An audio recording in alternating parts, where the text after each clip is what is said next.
who are interested in seeing my face for some unknowable reason whatsoever. The first stage of the house move has gone okay, not completely without issues.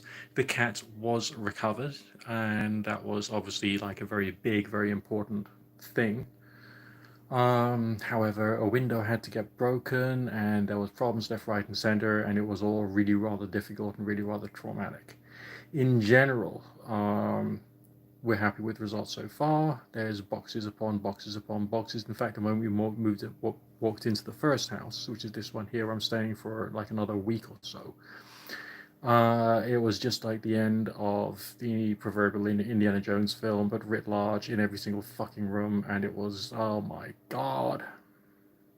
And I've got to go through the whole thing again when the next stage comes, which will be sort of like midweek or something along those lines. It's been very tiring, very emotionally draining, and trying to fit everything in that I would normally do in my life, as well as all this stuff, has been, for me personally, a challenge. I'm not very good at coping with change and difficulties in organization and trying to do two things at once. I'm not a multitasker.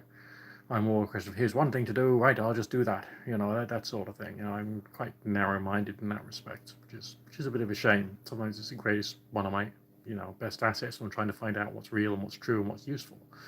But when it comes to like all kinds of other like social stuff in regular day-to-day life, I find that very very challenging.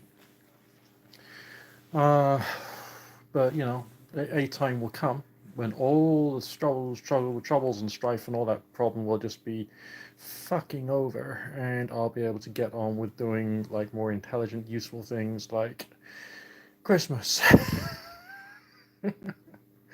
And getting through that, which is going to be fantastic because I always enjoy Christmas. Okay, it's okay, it's the darkest time of the year, and I get seasonal affective disorder, but that doesn't mean to say I can't be fucking happy though. Now, can it? Does it? All right. Yes. Merry Christmas to Drink of the Cloud. Okay. I don't know whether I've told you guys about it. I discovered this new bit of software which I've downloaded on my phone. It's called iDosa. This is like the fad which I missed out on when it first came out, so like 10 or 15 years ago. And little kids were going crazy about it. Hi there, Tina.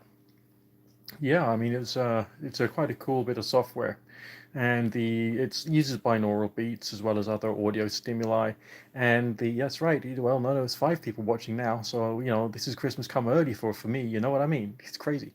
So this bit of software, I'm going to do a few videos about that with the passage of time. The frequency sets within the binaural beats recordings are supposed to actually imitate drugs, including cannabis and all sorts. And there's one on the computer that can imitate alcohol. There's one on the phone that can imitate or supposed to imitate, shatter and that sort of fun stuff. But fact of the matter is, of course, it doesn't. But on the other hand, it does do weird things to you, and for a short time afterwards, you feel pretty interesting. So I'm gonna talk about that because there is some real reality to that stuff if you do it right. So it's worthwhile me like pointing out that like the next real cool drug taking tool will be a set of these at some point in the future. We're not there yet, but eventually we will be. Uh, what's been happening in this temporary place where I'm at now? The cat's been very worried, very nervous, very shaky because it's all totally new and scary for him. But he's okay now. Yeah, the app is quite interesting. I-Doser, Doser, which is worthwhile looking at. There's a computer version and then there's a phone version as well. Their marketing makes it look like the whole thing is going to be like a whopping great rave because they're very good at marketing. Okay, marketing imagery. But if you see it in perspective, like it's just a mind-altering meditation designed to make you feel different in accordance with some particular plans that they've got, then essentially that's a much more realistic way of looking at it. But if you got a couple of quid and you want to just chill yourself out, it's worthwhile doing that. If you haven't got a couple of quid, don't do it. Obviously, I mean, we got the worst recession in 300 years, therefore making the Great Depression of the 1930s look like a fucking vicar's picnic. Okay, I mean, everyone needs to look after themselves, myself included, and I'm been going back to something I experimented with a while ago to see whether I can turn that into a revenue generator too, just in case. But I just see how that goes. I'll talk about that later on. but you know, I'm still here. I'm still alive.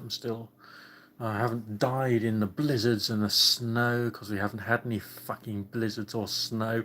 I want, and for those of you who are sort of like that way inclined, you know, burn some candles or whatever it is you do and make it so it snows on December the 21st through to January the 6th.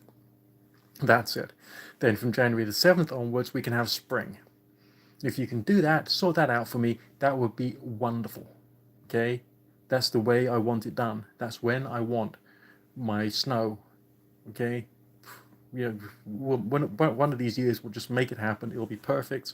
Be nice, like 1 foot deep drifts, like everywhere, deep enough to sledge, deep enough to do like all the snow fun things, but not too bad and like not on the roads themselves. We will make it so it will not snow on the roads, only on like the pavements in parks and in the gardens, and then that's it.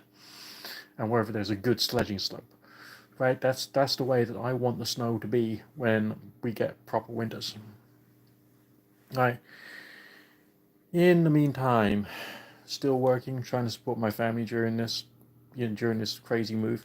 And you know, it's emotionally it's a challenge. Change is, I mean, when you get older, like I'm now over mid 40, okay, mid 40s. I'm now over that, so I'm gonna be one of these people who finds change a bit difficult. So I better have my life sorted out pretty much. So if so, like, I'll be quite happy with it for the rest of my existence. And in the meantime, look after yourselves, take it easy, and we'll speak again very soon because there'll be more boxes. There will be more boxes, and I can't stand them anymore. I did a Vipassana for 11 days meditation. Amazing clarity. Yes, make it snow.